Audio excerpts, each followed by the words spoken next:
శ్రీ మాత్రే నమః. ఇవి బ్రహ్మసూత్రాలు.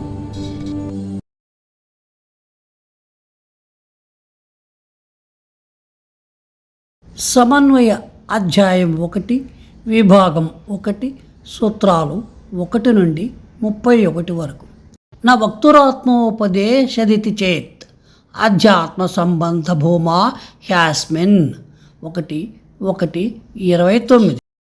వక్త తన గురించి తాను ఇచ్చుకున్న ఉపదేశం కారణంగా ఈ వాక్య భాగాలలో బ్రహ్మం ప్రస్తావింపబడలేదని ఎవరైనా అంటే మేము అలా అనము. ఎందుకంటే ఈ అధ్యాయము లేదా ఉపనిషత్తులలో అంతరాత్మ గురించిన ప్రస్తావన సమృద్ధిగా ఉంది.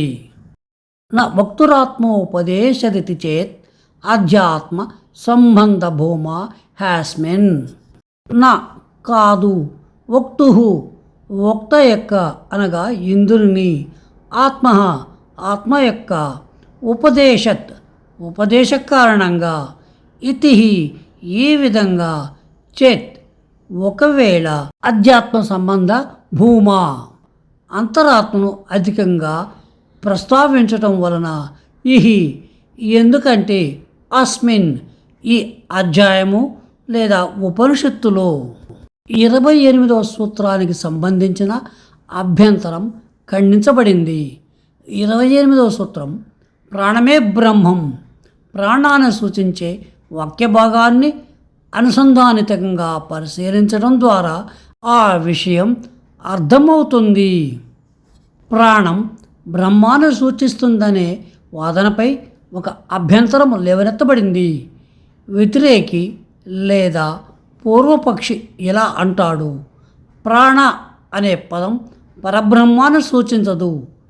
ఎందుకంటే మాట్లాడే ఇంద్రుడు తనను తానే సూచిస్తున్నాడు. ఇంద్రుడు ప్రతర్జనుడితో ఇలా అంటాడు: నన్ను మాత్రమే తెలుసుకో.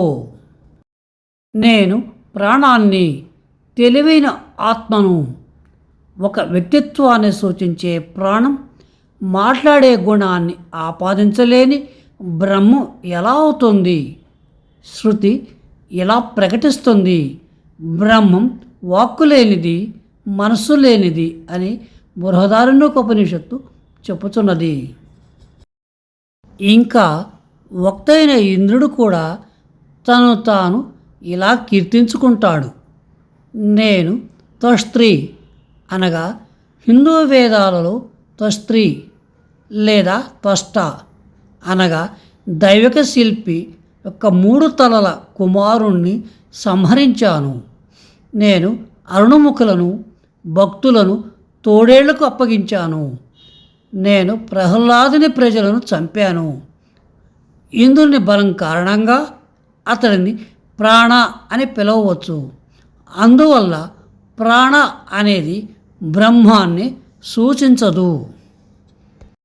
ఈ అభ్యంతరం చెల్లదు. ఎందుకంటే ఆ అధ్యాయంలో బ్రహ్మం లేదా అంతరాత్మను గురించి విస్తారమైన ప్రస్తావనలు ఉన్నాయి. అవి ఏవంటే, ప్రాణము అనగా బుద్ధిమంతుడైన ఆత్మ ఈ శరీరాన్ని పట్టుకొని దానిని పైకి లేపుతుంది. ఎందుకంటే రథంలో చక్రము యొక్క చుట్టుకొలత ఆకులపై, ఆకుల నాభిపై ఎలా అమర్చబడి ఉంటాయో అలాగే ఈ వస్తువులు విషయాల అనగా ఇంద్రియాలపై మరియు విషయాలు ప్రాణంపై అమర్చబడి ఉంటాయి. మరియు ఆ ప్రాణమే నిజానికి ప్రజ్ఞ యొక్క ఆత్మ, ధన్యమైనది, అజరమైనది మరియు అమరమైనది. అతడే నా ఆత్మ. ఈ విధంగా తెలియజేయబడాలి: ఈ ఆత్మే బ్రహ్మము, సర్వజ్ఞుడు అని బృహదారణ్యోపనిషత్తు అంటున్నది. ఇంద్రుడు ప్రతర్ధనుడితో నన్ను ప్రాణంగా పూజించు అని అన్నాడు. ఇది బ్రహ్మాన్ని మాత్రమే సూచిస్తుంది. ఎందుకంటే బ్రహ్మ పూజ మాత్రమే ముక్తిని లేదా మానవునికి అత్యంత ప్రయోజనకరమైన అంతిమ మోక్షాన్ని ప్రసాదించగలదు. ఈ ప్రాణం గురించి ఇలా చెప్పబడింది. ఎందుకంటే తాను ఎవరిని ఈ లోకాల నుండి బయటకు తీసుకుని వెళ్ళాలనుకుంటాడో వారి చేత సత్కారం చేయిస్తాడు. ప్రతి కార్యాన్ని సాధ్యం చేసే గొప్ప కారణమే ప్రాణమే అని ఇది చూపిస్తుంది. ఇది కూడా బ్రహ్మకు అనుగుణంగా ఉంది, కానీ శ్వాసకు లేదా ఇంద్రునికి కాదు. అందువల్ల ఇక్కడ ప్రాణ అనేది బ్రహ్మాన్ని మాత్రమే సూచిస్తుంది. ఈ అధ్యాయంలో అంతరాత్మకు సంబంధించిన అనేక ప్రస్తావనలు ఉండటం వల్ల మాత్రమే బ్రహ్మం గురించిన సమాచారం ఉంది, అంతేకాని ఏదైనా దేవత యొక్క ఆత్మ గురించి కాదు. కానీ ఇంద్రుడు నిజంగా బ్రహ్మారాధనను బోధించాలనుకుంటే ఆయన నన్ను పూజించండి అని ఎందుకంటాడు?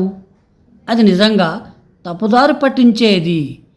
దీనికి ఈ కింది సూత్రం సరైన సమాధానం ఇస్తుంది. సశేషం. శుభం భూయాత్.